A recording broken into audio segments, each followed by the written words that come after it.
I grew up in Cleveland on Buckeye Road, a predominantly Hungarian neighborhood.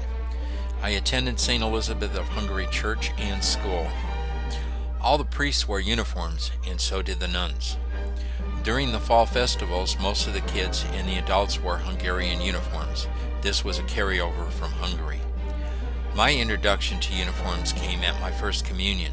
The boys in the best blue suits and the girls in communion dresses.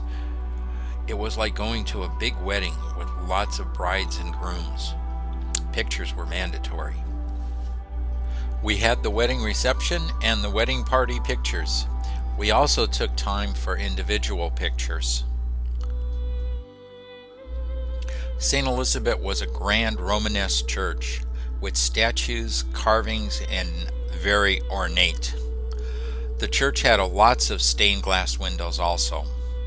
It was also my introduction at being an altar boy and wearing the uniform.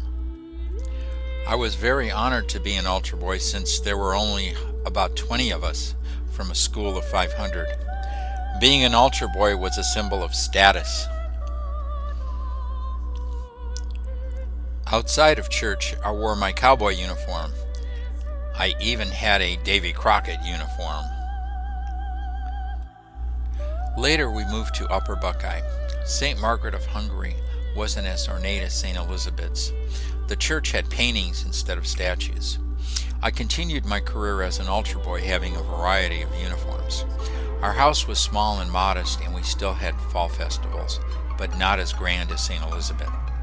The neighborhood was well kept, cut lawns, watering was done by grandmas, and the kids helped out with the snow shoveling. I continued with different uniforms.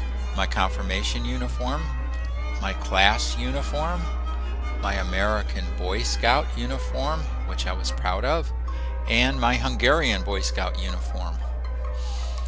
I was also on the city championship football team. We were undefeated. In high school, I joined the band. During my senior year, we changed uniforms. Also, my graduation uniform with my first car, a Mustang convertible. I also had my hanging out with the boys uniform from Buckeye Road, Cleveland. Little did I know Uncle Sam wanted me, and he had a whole new set of uniforms for me to wear, starting with my dress uniform. In Vietnam, I received another set of uniforms, starting with my Army jungle fatigue uniform, my flight suit uniform, and my camouflage jungle uniform. Sometimes we only wore half a uniform. Now the priest, he wore the same uniform, only army green.